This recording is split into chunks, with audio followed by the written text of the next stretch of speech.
I'm inside you and I'm gay until you find out, the Korean billionaire CEO told his virgin bride, his greatest secret. Seoul's youngest billionaire CEO had just banished his virgin bride to the guest room on their wedding night, confirming every rumor that Tae-hoon Kang was gay, until he appeared at her door near midnight, looking nothing like the ice-cold businessman from before. "I've needed the world to believe a lie for years," he said, his voice raw. "But I can't keep pretending with you." And Seo-yoon realized their passion was about to paint a target on both their backs. "In my world, love is the deadliest weapon your enemies can use against you." What happens when Korea's most feared CEO finally stops hiding? Stay until the end to find out how one woman became both his greatest weakness and his reason to fight. Don't forget to like and subscribe for more stories about love, power, and dangerous secrets. The door to the guest room closed behind Seo-yoon with a soft click that felt like a prison sentence. She stood frozen in the center of the unfamiliar space, still wearing her ceremonial silk robe from the wedding. The penthouse was silent except for the distant hum of Seoul's nightlife 40 floors below. She was married now. Married to a man she'd met exactly 3 times before today. Tae-hoon Kang stood across his master bedroom when he'd spoken those cold words, still wearing his perfectly tailored black suit. His face had shown nothing, no warmth, no acknowledgement, just those unreadable dark eyes looking at her like she was a business transaction he'd rather avoid. "You'll sleep in the guest room," he'd said, his voice completely I did flat. it for us, you have to believe me. It's the second How door can we down the trust hall. you after this? This changes Seo-yoon's everything. heart had Please. dropped into her I stomach. did it for us, you have to believe What? me.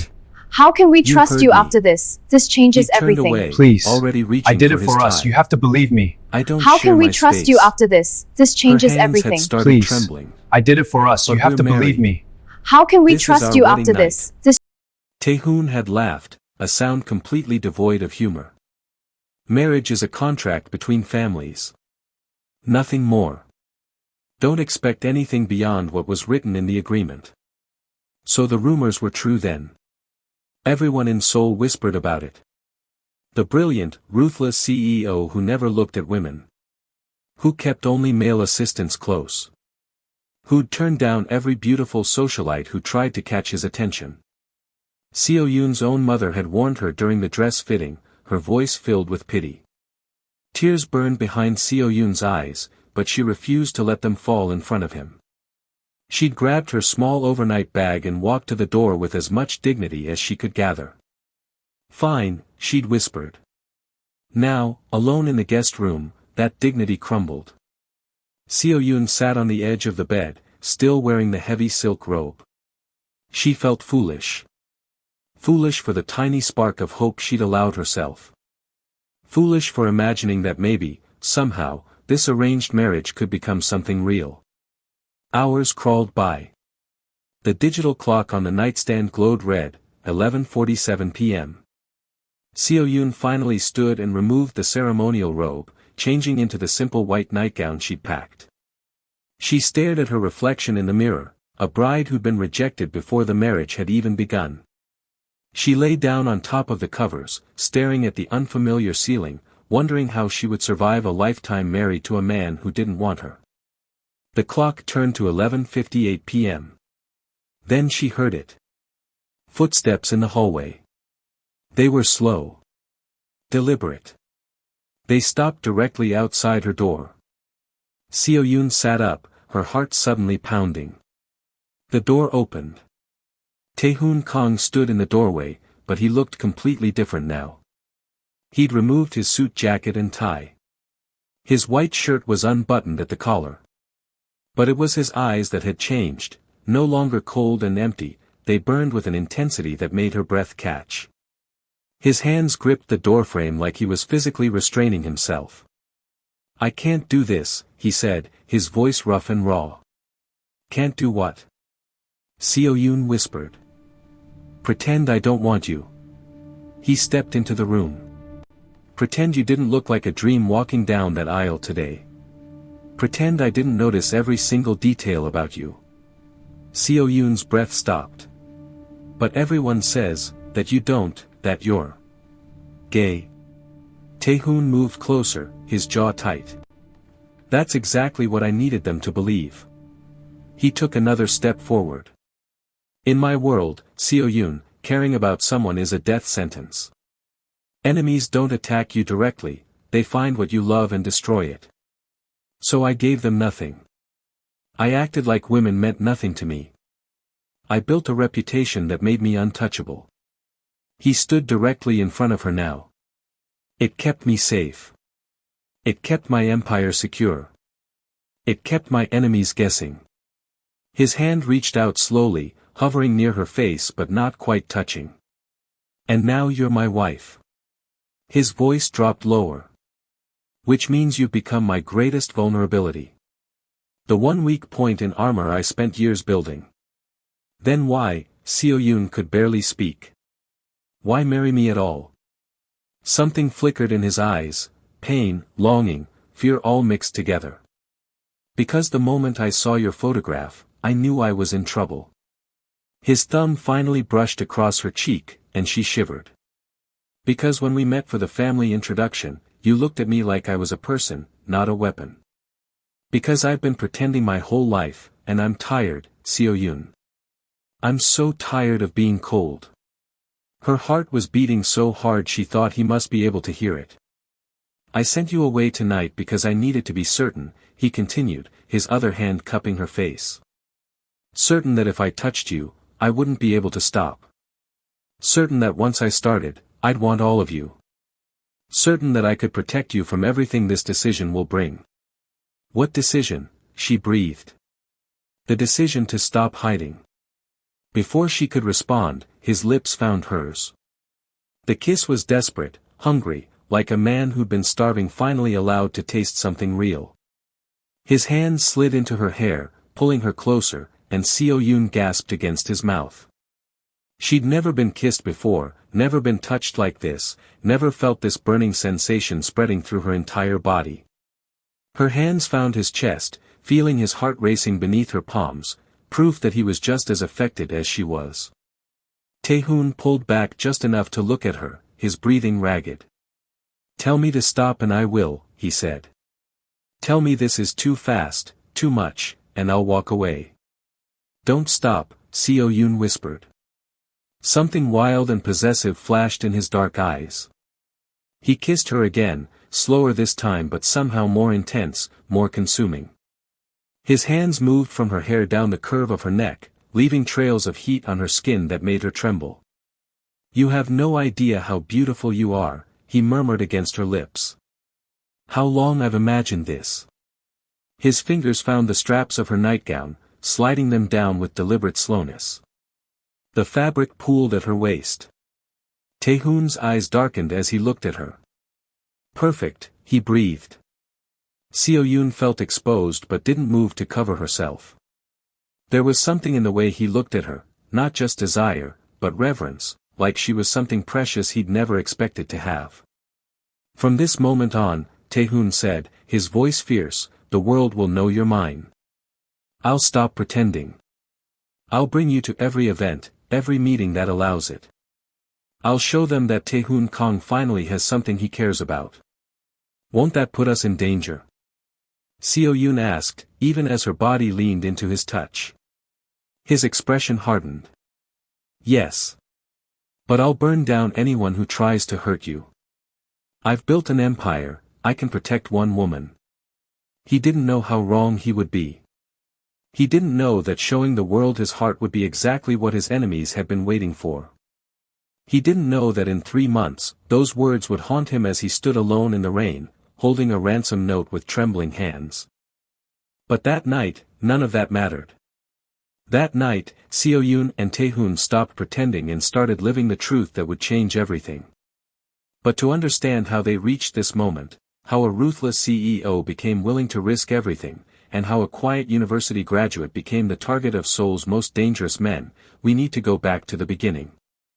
Everyone in Seoul knew the name Tae-hoon Kang. He wasn't born into wealth.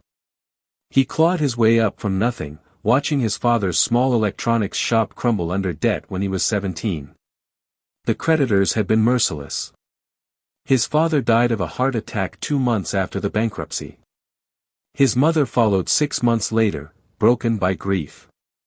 Tae-hoon learned 2 lessons that year: sentiment was suicide, and power was the only protection that mattered. By 25, he'd secured venture capital and bought his first failing tech company.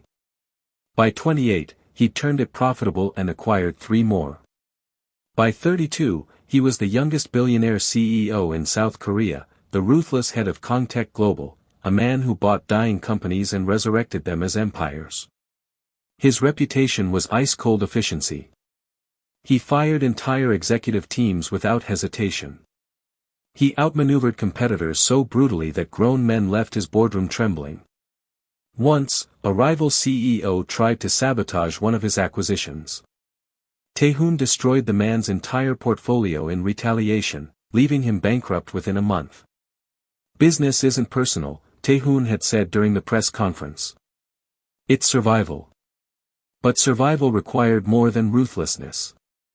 It required invisibility of the heart. Tae-hoon had watched it happen to others, powerful men brought down not by bad deals but by love. A competitor's daughter kidnapped to force a merger. An executive's wife threatened to extract insider information. A CEO's mistress used as blackmail. Love was the weakness enemies exploited. So Tae-hoon eliminated the possibility entirely.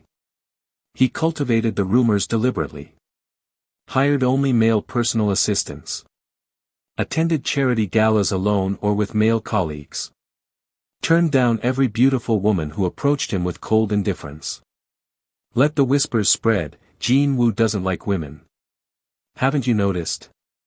He must be gay. The strategy was perfect. If he had no romantic interests, he had no pressure points. No one to kidnap. No one to threaten. Nothing to leverage. For 7 years, it worked flawlessly. Until his board of directors demanded he marry to secure a merger with the Park family conglomerate. Until he saw Seo-yoon's photograph. Until he realized that pretending to feel nothing had made him forget what it felt like to want something real. Now, 3 weeks after their wedding night, Seo-yoon stood in the massive penthouse trying to understand her new reality. The space was beautiful and hollow, floor-to-ceiling windows overlooking Seoul's glittering skyline, minimalist furniture in shades of black and gray, everything expensive and nothing warm. Like living inside Tae-hoon's armor. He left before dawn each morning. Returned after midnight most nights. Their passionate first night together hadn't been repeated, not because he didn't want her, but because he was never home. "I'm consolidating the Park merger," he'd explained during one of their brief breakfasts together. "Once it's complete, things will settle." But Seo-yoon wasn't sure she wanted things to settle. The isolation was suffocating. She had no job, no friends in Seoul, no purpose except existing in this beautiful cage. The housekeeper was kind but formal. The security team was invisible but constant.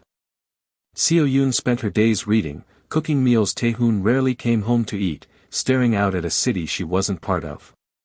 She was the ghost wife of a ghost husband. Until the invitation arrived. "The Kangtech Global Annual Gala," Tae-hoon said, handing her the embossed card. "You'll attend with me." Seo-yoon's stomach dropped. "In public? You're my wife." His tone was matter-of-fact. "It's time people saw that. But I thought, the rumors are about to change." He studied her face. "Unless you're not ready." She wasn't. The thought of hundreds of cameras, thousands of eyes, terrified her. But the thought of staying invisible forever terrified her more. "I'll go," she whispered. The night of the gala, Seo-yoon wore a deep emerald dress that Tae-hoon's stylist had selected. Simple. Elegant. Expensive. When she emerged from the bedroom, Tae-hoon stopped mid-conversation with his phone. "You look." He didn't finish the sentence, but his eyes said everything. The car ride to the hotel was silent. Seo-yoon's hands trembled in her lap. Tae-hoon noticed and covered them with his own. "Stay close to me," he said quietly. "I won't let anything happen to you." The moment they stepped out of the car, the world exploded. Camera flashes erupted like lightning. Reporters shouted questions in Korean and English. Security formed a barrier, but the chaos was overwhelming. Seo-yoon froze, her breath catching. Then she felt it, Tae-hoon's hand, warm and possessive, pressing against the small of her back. Guiding her forward. Claiming her publicly. The gesture wasn't subtle. It was deliberate. Territorial. A statement to everyone watching, she is mine. Seo-yoon's heart pounded as they walked through the entrance. Inside, the ballroom fell into shocked silence. Executives who'd known Tae-hoon for years stared openly. Socialites whispered behind champagne glasses. The rumor mill was working overtime. Tae-hoon Kang brought a woman. His wife. He's touching her. He's looking at her like. Throughout the evening, Tae-hoon kept her close. His hand at her waist during introductions. His body angled protectively when men stood too near. His eyes tracking her every movement across the room. For the first time since their wedding, Seo-yoon felt real. Visible. Seen. She didn't realize visibility came with a price. Across Seoul, in a private office overlooking the Han River, Chairman Min sat reviewing photographs from the gala. Image after image of Tae-hoon Kang with his hand on a young woman's back. Smiling at her, actually smiling. Looking at her with something that resembled genuine emotion. Chairman Min had lost 3 companies to Tae-hoon's ruthless acquisitions. Millions in profits. Hundreds of employees. His reputation. For 5 years, he'd waited for an opening. A weakness. A crack in Tae-hoon Kang's perfect armor. And now, staring at these photographs, he finally saw it. The untouchable CEO had made himself touchable. The man with no heart had grown one. Chairman Min smiled slowly, setting down his whiskey glass. So the ghost finally has something to lose, he murmured to the empty room. He picked up his phone and made a call.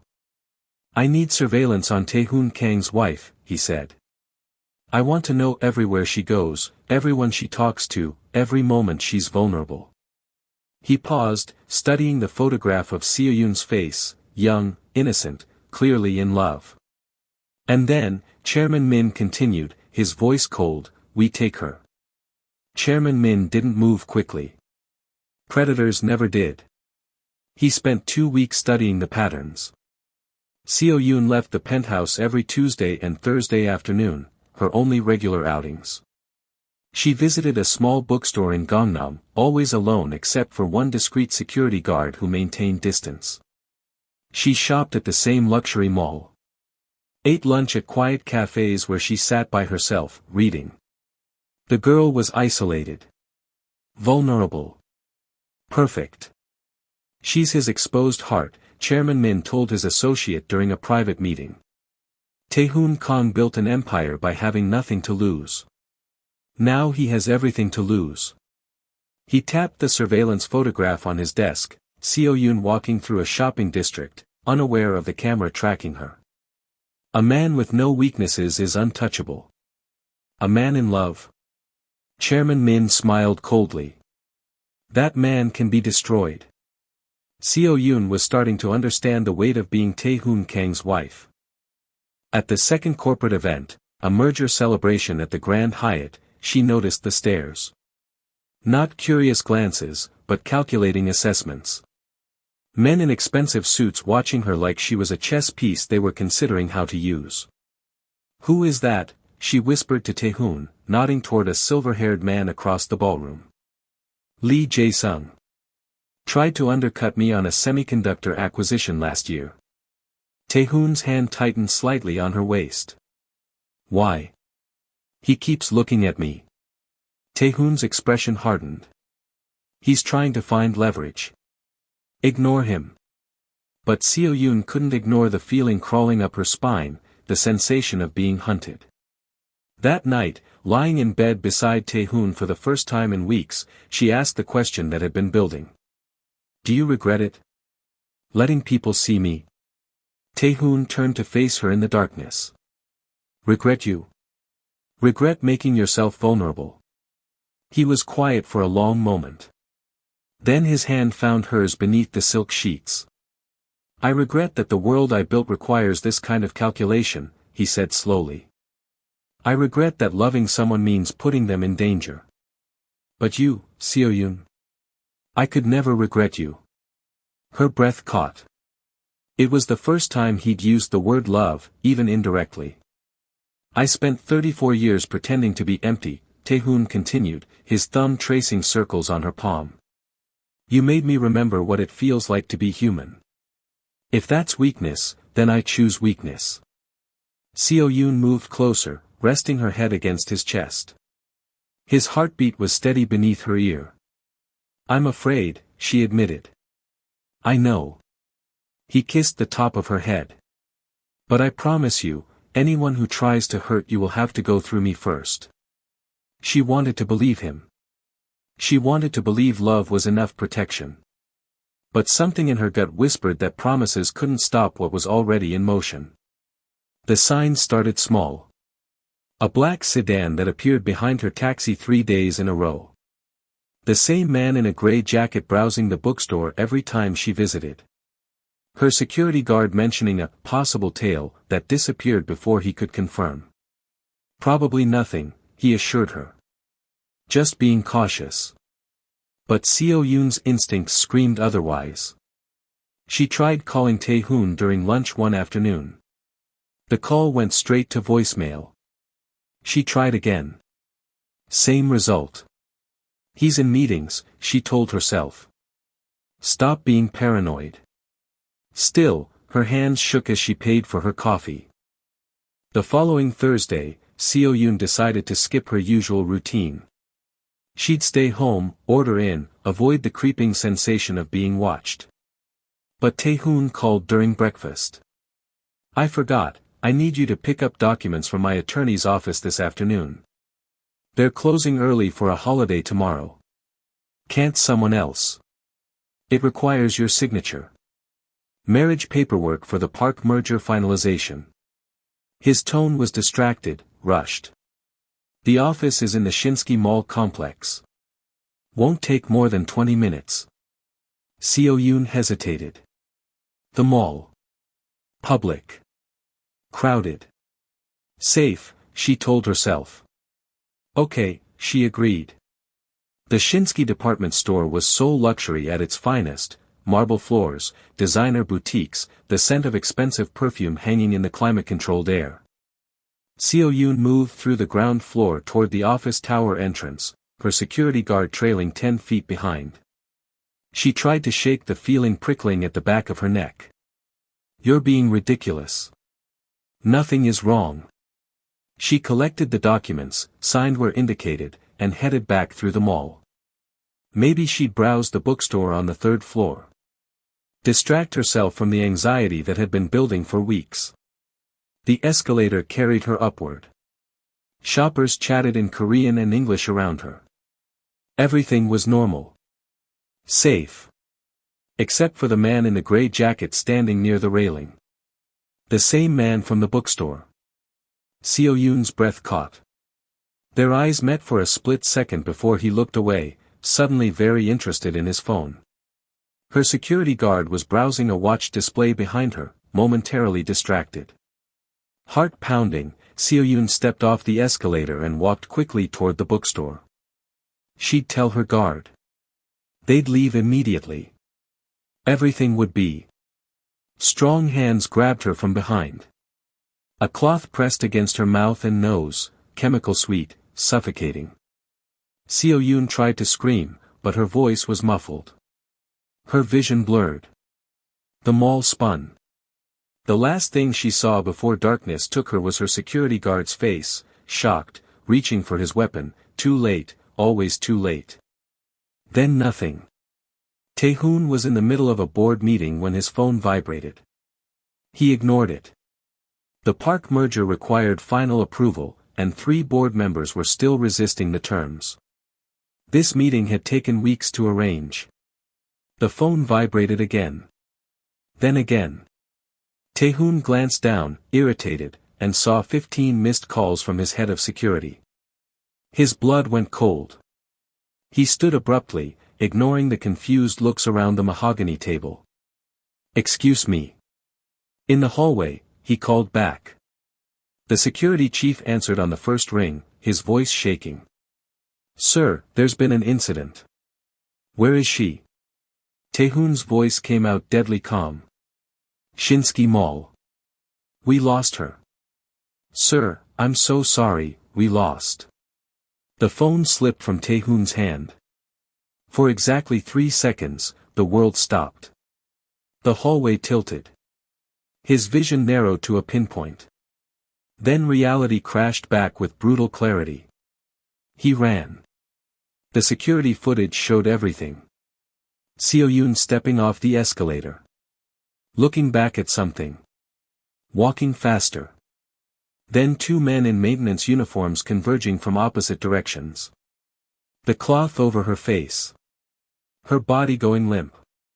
A service cart, the kind used for transporting supplies, appearing within seconds. 45 seconds total. They disappeared through a staff exit before her security guard realized what was happening. Professional. Planned. Executed perfectly. Tae-hoon watched the footage 12 times, his hands gripping the edge of the security desk so hard his knuckles went white. "Find them," he said, his voice barely human. "Every camera in Seoul. Every traffic feed. Find my wife." But he already knew they wouldn't find her in time. This wasn't random. This was targeted. His phone buzzed with an unknown number. "Come to the Eastern Docks. Warehouse 7. Midnight. Alone. Bring security and she dies. Call police and she dies. Tell anyone and she dies." A photo loaded below the text. Seo-yoon, tied to a chair, unconscious but breathing. A gash on her temple. Her emerald dress torn. Tae-hoon's hand started shaking. For the first time since his father's funeral, tears burned behind his eyes. This was his fault. Every decision he'd made had led here. He'd thought he could have both, the empire and the woman. Power and love. Safety and truth. He'd been wrong. "I'll burn down anyone who tries to hurt you," he'd promised her 3 weeks ago, their bodies tangled in sheets, her head on his chest. "Won't that put us in danger?" she'd asked. "I've built an empire, I can protect one woman." Arrogant. Stupid. Blind. He'd underestimated how much his enemies hated him. How long they'd been waiting. How carefully they'd been watching for the exact moment he gave them something to take. Tae-hoon played the security footage again. Watched Seo-yoon disappear. Watched the moment his world ended. His phone rang. Unknown number. He answered. CEO Kang. The voice was smooth, educated, familiar. "I trust you received my message." Tae-hoon's jaw clenched. Chairman Min. A low chuckle. "You sound surprised." "You shouldn't be. Did you think I'd forgotten what you did to my companies? To my reputation? Let her go. She has nothing to do with our business. She has everything to do with it." Chairman Min's voice hardened. "You made her relevant the moment you touched her in public. The moment you looked at her like she mattered. For 7 years, you were untouchable because you cared about nothing. Now you care about her. That makes her everything." Tae-hoon closed his eyes. "What do you want?" "You. Broken. Destroyed. I want you to feel what I felt when you bankrupted my company, helpless, powerless, watching everything you love disappear. I'll give you anything. Money, companies, control of Kongtech. I don't want your companies, Tae-hoon. I want your heart cut out." A pause. Midnight. Warehouse 7. "Come alone or I'll send her back to you in pieces." The line went dead. Tae-hoon's executive assistant found him in his office 2 hours later, staring at nothing. "Sir, the board is waiting for. Cancel everything.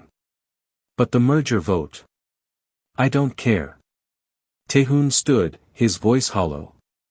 "Cancel it all." He walked to the window overlooking Seoul's glittering skyline. Somewhere in that sprawling city, Seo-yoon was terrified, hurt, waiting for him. He remembered their wedding night. The way she'd whispered, "Don't stop," when he'd given her the chance to refuse him. The way she'd looked at him afterward, not like he was a weapon or a monster, but like he was just a man worth loving. "I spent my life pretending I had no heart," he told her weeks later, his forehead pressed to her stomach after learning she was pregnant. No, that was the future, the ending, not now. He shook his head, clearing the jumbled memories. What mattered was this: Seo-yoon had made him human again. And humanity meant having something worth dying for. Tae-hoon opened his desk drawer and removed the handgun he'd carried since his early corporate days. Checked the magazine. Slipped it into his jacket. Chairman Min wanted him alone. Fine. But alone didn't mean unarmed. Midnight found Tae-hoon standing at the entrance to the eastern docks, rain soaking through his suit.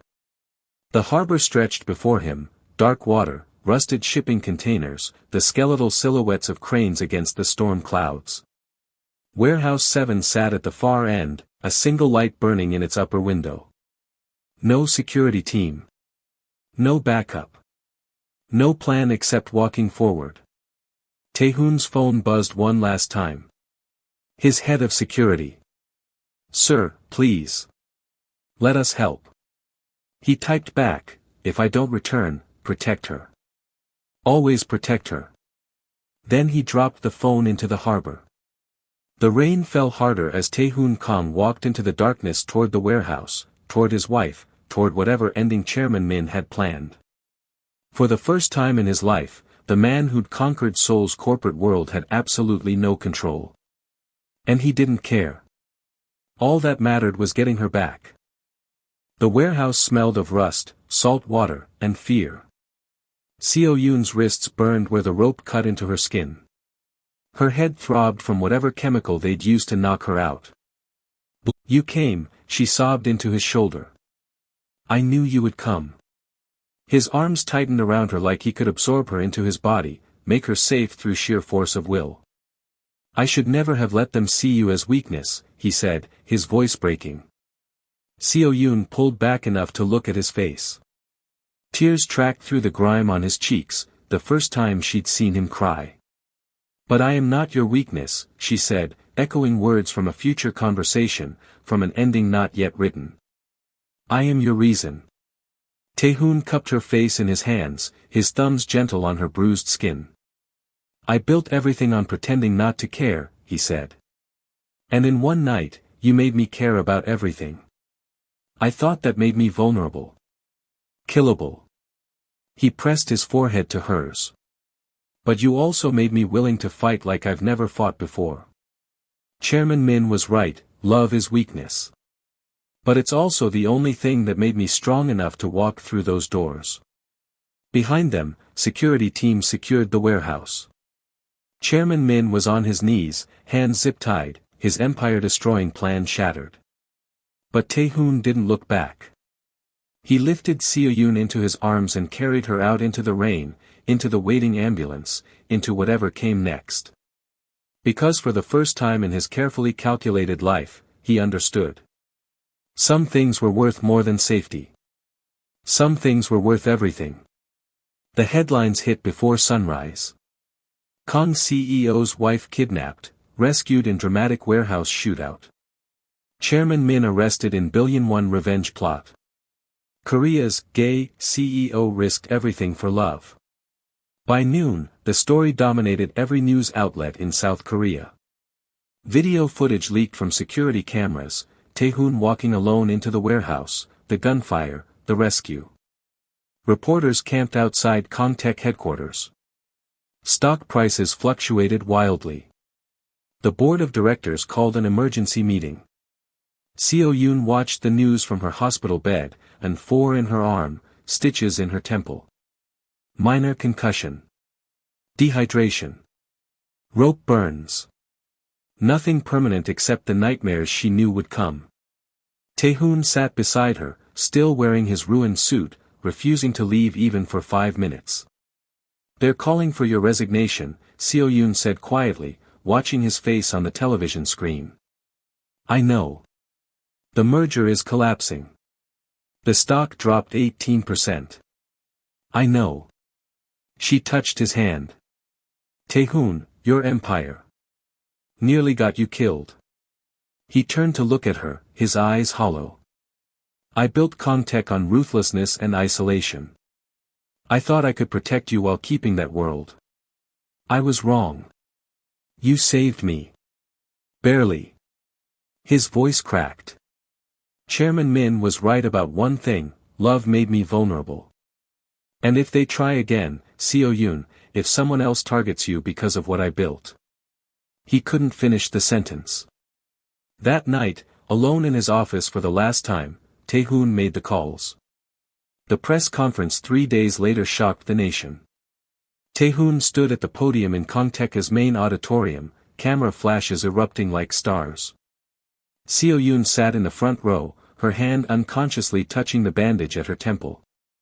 "Effective immediately," Tae-hoon said, his voice steady, "I am resigning as CEO of Kangtech Global."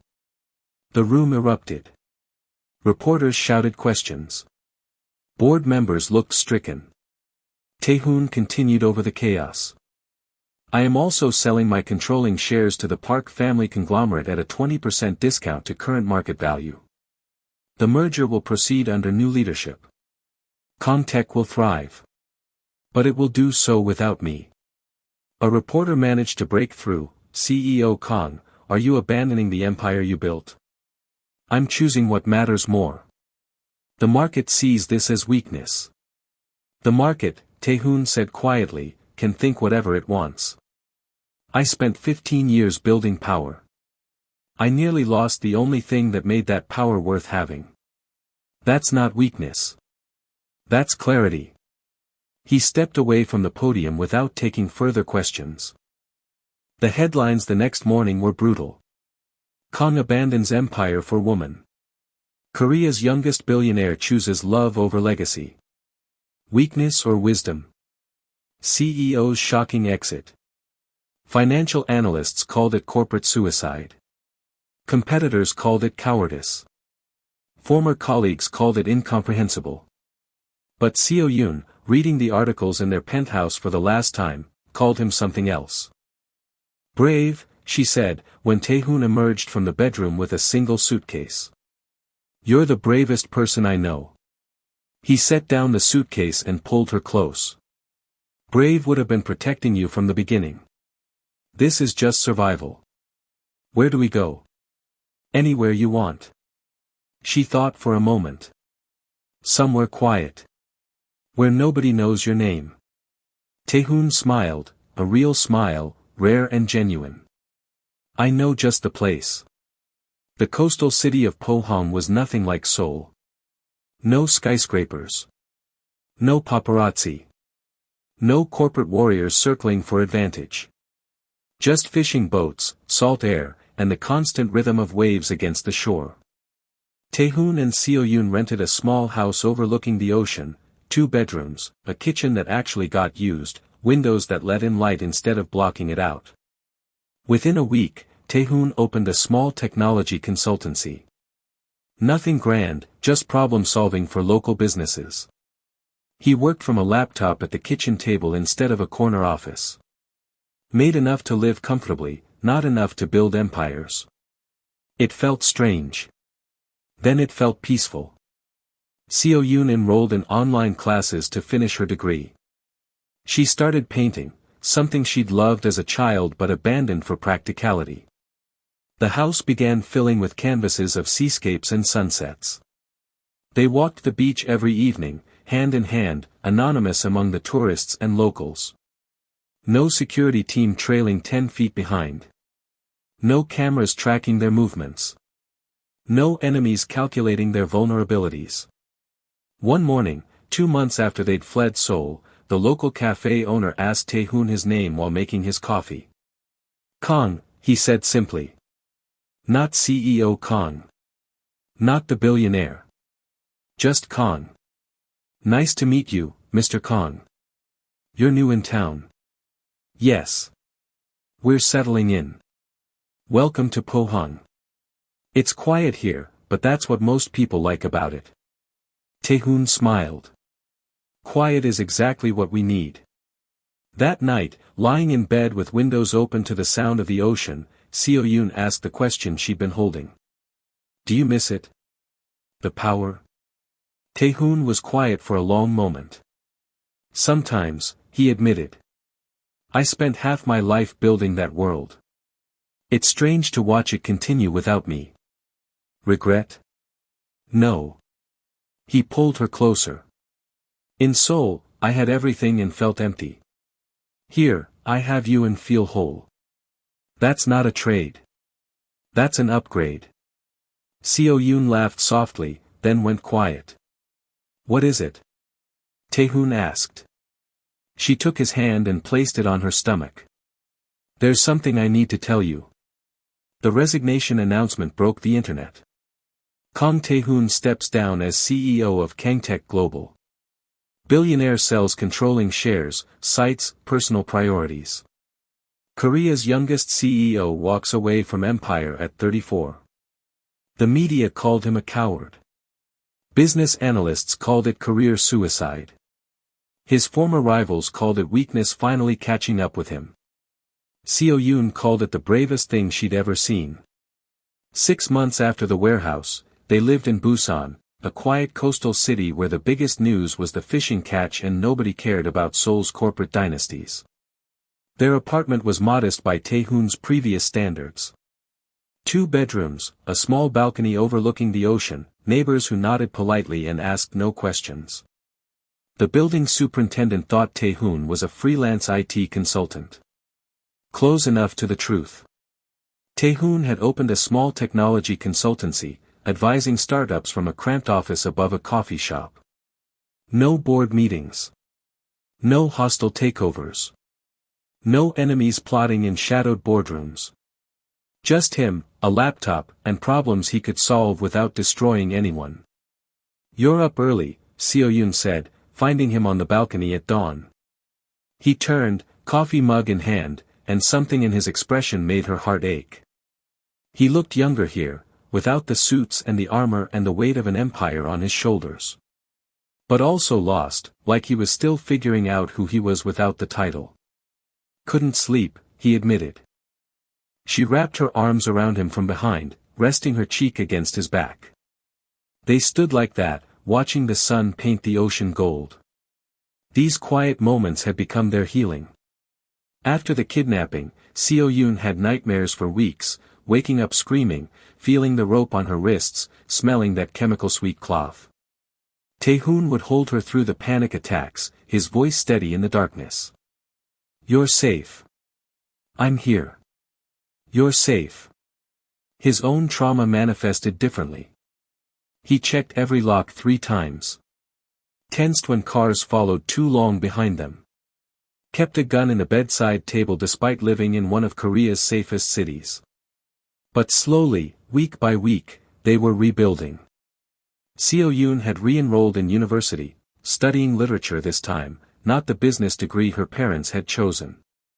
She walked to campus each morning, attended lectures with students who had no idea she'd once been married to Korea's most powerful CEO. It was beautifully, perfectly ordinary. She made friends. Joined a book club.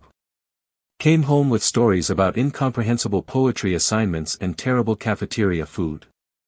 Tae-hoon would listen, a small smile playing at his lips, like he was watching her discover a world he'd never had access to. They cooked together in their tiny kitchen, nothing fancy, just simple meals that filled the apartment with warmth. Seo-yoon taught him how to make kimchi jjigae. He burned the rice the first 3 times. The great Tae-hoon Kang, defeated by a rice cooker, she teased.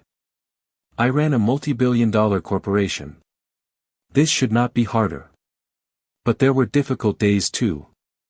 One afternoon, Seo-yoon came home to find Tae-hoon staring at his laptop. An article pulled up about Kangtaek's latest acquisition under new leadership. "Do you regret it?" she asked quietly. He was silent for a long moment. "I spent 15 years building that company," he finally said. "It was my identity. My purpose. Some days I wake up and forget I'm not that person anymore. I reach for my phone expecting 100 urgent emails. Then I remember, that's not my life now. Is that a bad thing?" Tae-hoon closed the laptop and turned to face her. "A year ago, I would have said losing everything was the worst possible outcome." He reached for her hand. "Now I realize I didn't lose everything. I lost the things that were killing me. The constant warfare. The paranoia.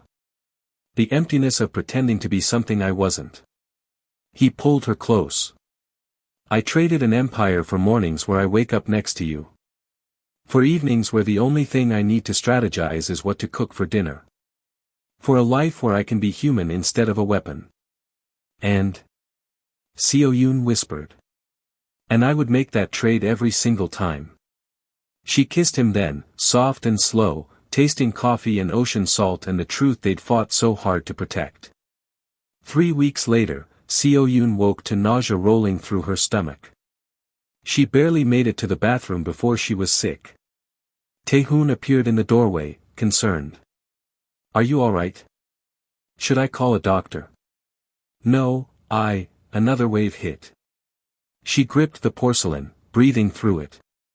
When it passed, she sat back on the cool tile floor, her mind racing through calculations. Her period was late. 2 weeks late. The exhaustion she'd attributed to university stress. The food aversions. The emotional sensitivity that had her crying over a commercial yesterday. Seo-yoon looked up at Tae-hoon, who was crouched beside her now, one hand rubbing gentle circles on her back. "I think," she said slowly, "I need to buy a pregnancy test." Tae-hoon froze, his hand stopping mid-motion. "A pregnancy test," he repeated, his voice carefully neutral.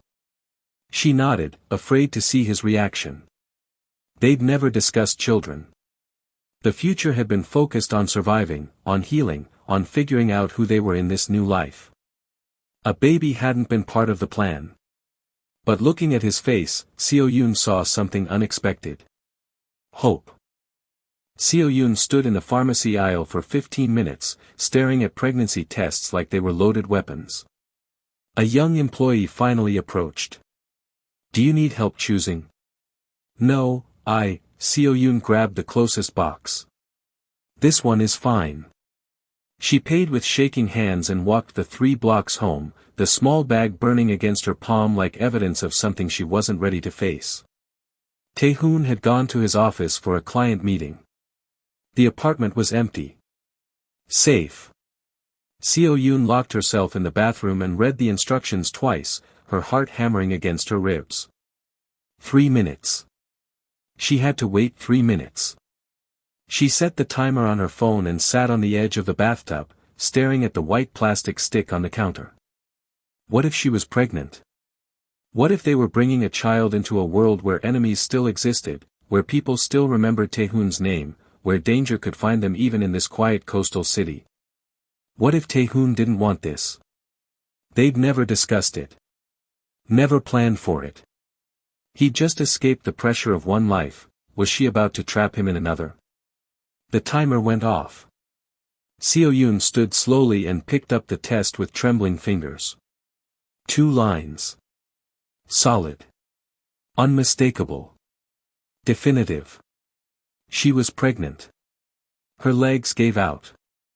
She sat back down on the bathtub, the test clutched in her hand, tears streaming down her face, though she couldn't say if they were joy or terror or some overwhelming combination of both. A baby. Their baby. A tiny life that would depend on them for everything. The front door opened. Seo-yoon. Tae-hoon's voice carried through the apartment. The meeting ended early. Are you feeling better? She couldn't answer. Couldn't move. Couldn't breathe. Footsteps approached the bathroom. A soft knock. Seo-yoon. She opened the door. Tae-hoon took one look at her tear-stained face and his expression shifted to alarm. What's wrong? Are you sick? Do we need to go to the hospital? Seo-yoon shook her head and held out the pregnancy test. He stared at it, not understanding at first. Then his eyes focused on the two lines. His face went completely blank, the expression he used to wear in boardrooms when processing information that would change everything. You're pregnant, she whispered. I'm pregnant. The silence stretched for 3 heartbeats. 4. 5. Then Tae-hoon's knees buckled. He dropped down in front of her, one hand gripping the doorframe for support, the other reaching out to touch her stomach with a reverence that made fresh tears spill down her cheeks. A baby? His voice cracked on the word. Are you angry? Seo-yoon asked, the fear finally breaking free. I know we never planned this. I know we're still figuring out our lives and you just gave up everything and maybe this is too much too soon. Angry? Tae-hoon looked up at her, and she saw tears tracking down his face. Seo-yoon, I'm terrified. I don't know how to be a father. I barely know how to be a husband. But angry? He pressed his forehead to her stomach, his shoulders shaking. I spent 34 years pretending I had no heart, he said, his voice muffled against her shirt. Then you gave me one. Now, he pulled back, cupping her face with both hands. Now I have 2. Seo-yoon sobbed and pulled him up, wrapping her arms around his neck. They stood in the bathroom doorway, clinging to each other, both crying, both laughing, both terrified and exhilarated in equal measure. We're going to be parents, Seo-yoon said against his shoulder. Terrible parents, probably, Tae-hoon said. I don't know the first thing about children. Neither do I. That's not reassuring. She laughed through her tears. We'll figure it out. Together.